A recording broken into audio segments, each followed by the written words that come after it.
I was listening to the story about, it was a story of a family in Washington, and the little boy called the Bigfoot the Cowboy Man. And he had, apparently it had made an effort to steal this kid. And it hit me. My children were in that playpen behind me with nothing but a mosquito net over them. It could have crept up behind me and taken both of my children, and I wouldn't have known. Father just got like a Mustang or something from Wyoming, okay? He had it out in the corral because he couldn't put it in the barn in the stalls with the other horses. It would kick and made all the other horses nervous. Had a Seminole Indian working the horse trying to break it every day. So they had it out in the corral. This skunk ape snuck up behind this horse and grabbed it on its hind quarters. This particular horse kicks out, jumps over the corral, runs into the pasture, to get away. At this point, the rancher's out there just blasted away with the dirty. Skunk ape runs into the swamp. I went up there one day after that, or 2 days after that. I went up there and sat in the silence up there, and I'm telling you, man, it was free. It was crazy. There was a crazy vibe up there still. I did what I could to kind of get things under control, but I told her, I said, you need to get off this property. I feel like no matter how strong you are, it's almost like standing in the ocean. You can't stand still without moving your feet. You're going to get knocked over eventually, no matter how strong, whatever. You can't withstand a barrage of weird spiritual energy.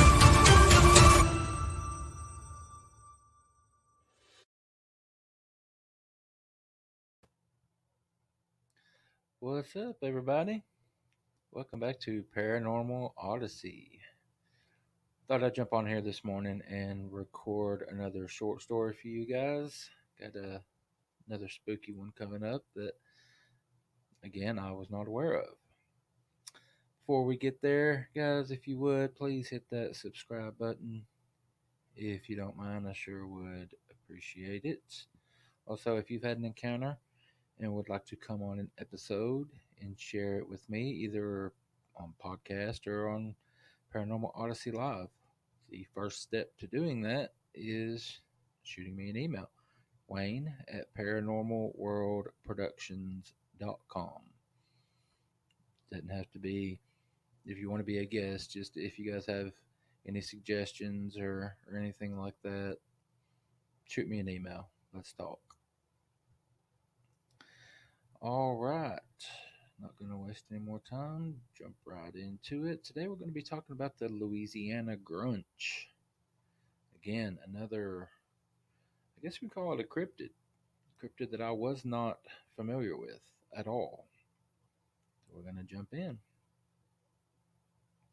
The Louisiana Grunch, or the Grunch Road Monster, is an alleged chupacabra sighting in New Orleans. The Grunch is described to be an elaborate cross between a canid and reptilian chupacabra.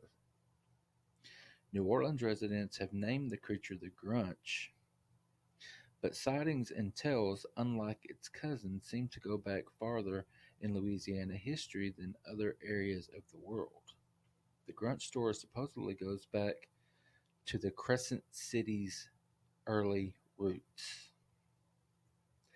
La Nouvelle Orleans, or New Orleans, was founded August 25th, 1718 by the French Mississippi Company under the direction of Jean-Baptiste Le Moyne de Bonneville.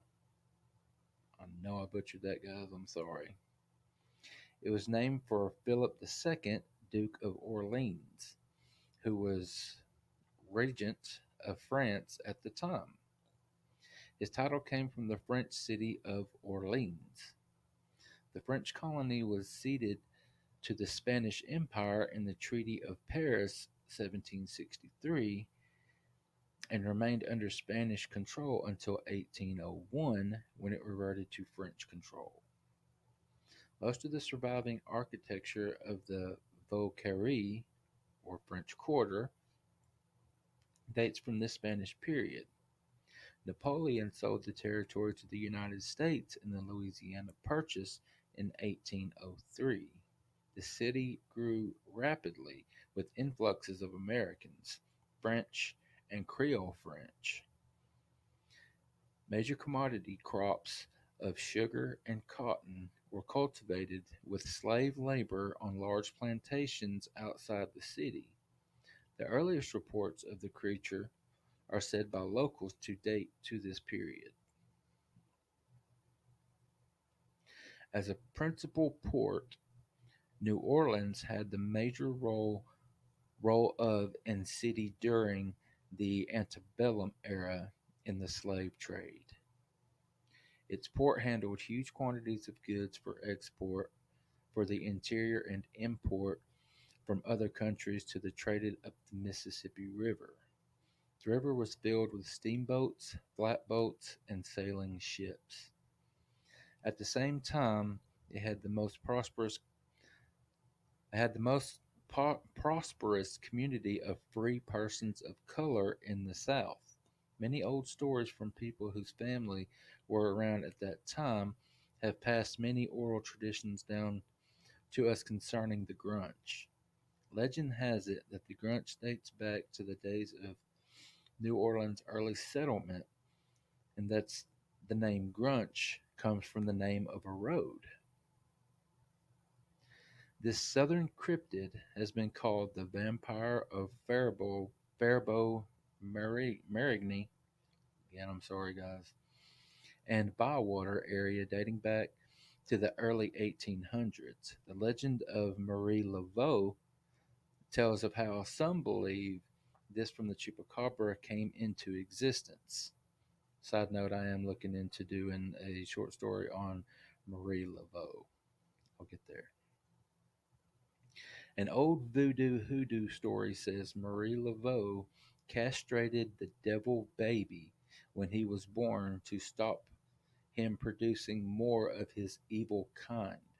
The bloody the bloody testicles allegedly turned into a male and a female grunch upon falling to the floor.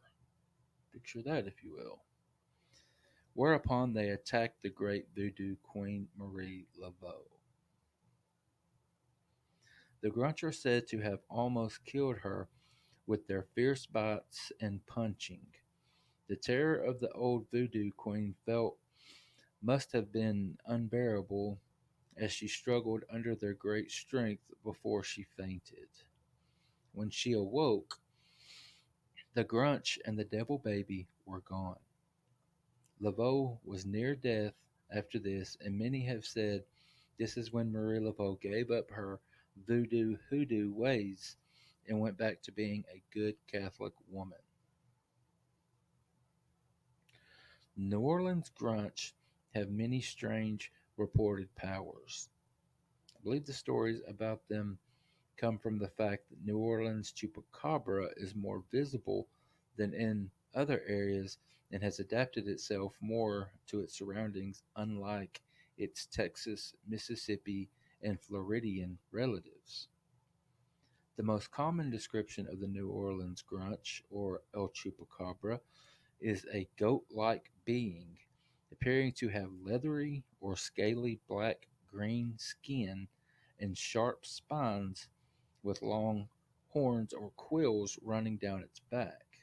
This creature stands approximately 3 to 4 feet, it's 1 to 1.2 meters high.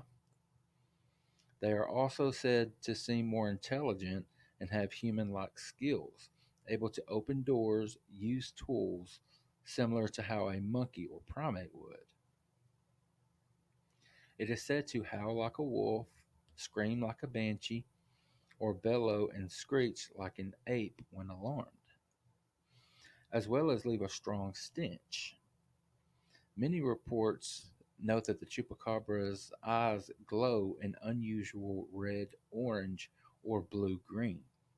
Some witnesses have reported seeing bat like wings and a tail or long fur and goat like markings in gray on silky in gray on a silky black coat.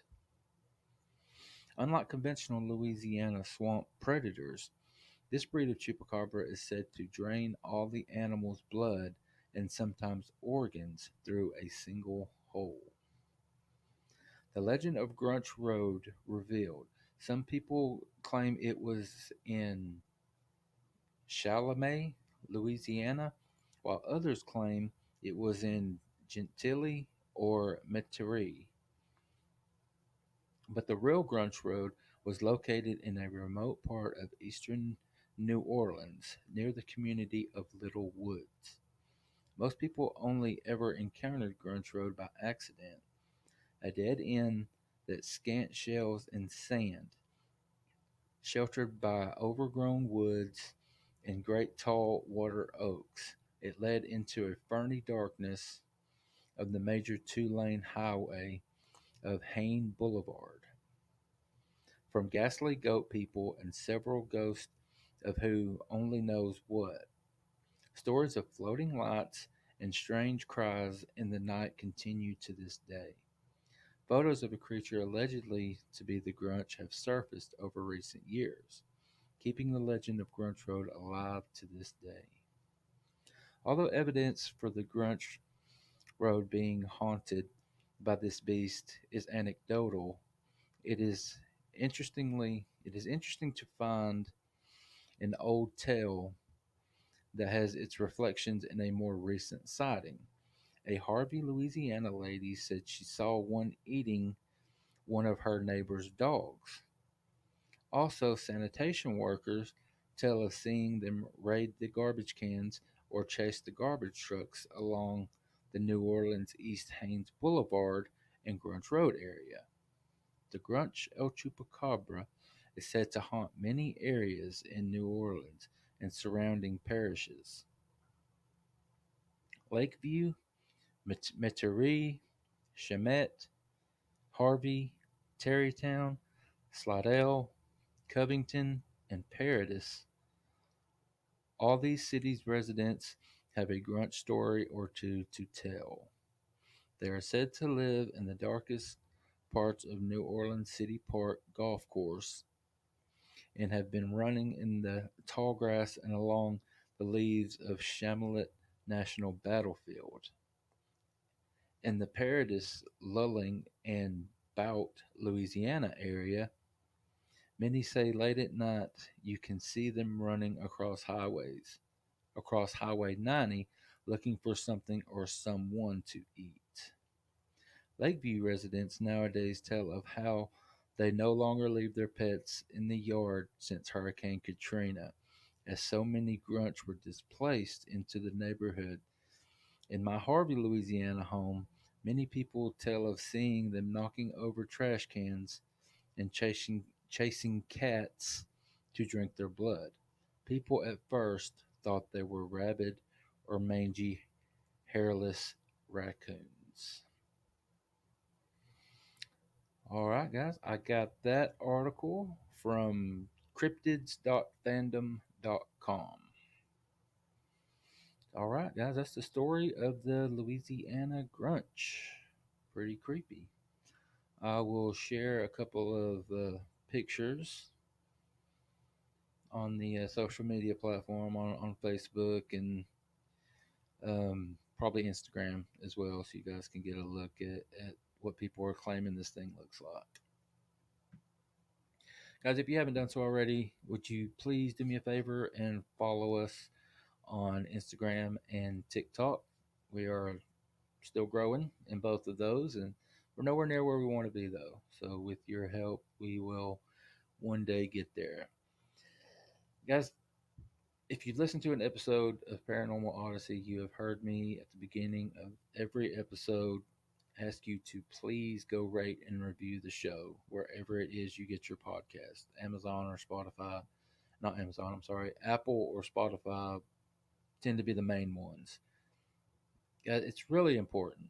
If you're enjoying the show, if you like it, you want to show some support, please go rate and review the show. That's how other people are able to find us. I don't completely understand how it all works, the algorithm and all that, but I'm told the more people that rate and review the show, the higher up the list in those those categories you move. So please do me a favor, go rate and review the show wherever it is you get your podcasts. I want to remind everyone about Paranormal Odyssey podcast, the 2 episodes that are released weekly, Wednesday and Sunday. The members only get an early release. I believe that's through Apple. You can become a member. There's a few of us out there, and you will get early release, which the release comes out a day early, and they're ad free as well. If you're interested in helping the show out like that, I would appreciate it. But like I said, get 2 episodes a week, Wednesday and Sunday, and then Paranormal Odyssey Live, which can be found right here on YouTube every Friday evening at 7:30 p.m. Eastern. And again, guys, please hit that subscribe button. All right, I want to ask everybody if you would head over to Paranormal World Productions, show us some support over there. Check out this show, as well as Sasquatch Odyssey and True Crime Odyssey. Brian continues to do nothing but kill it over there with those other shows. He's a busy man. So show us some love, guys. We both would greatly appreciate it. All right, I think that's it, guys. Gonna hop on out of here. Hope you enjoyed this one. Let me know if you didn't. If you did, leave a comment. Send me an email. Yeah, let's get a conversation going, guys. Y'all be good to each other. Be good to yourselves. We'll see you next time.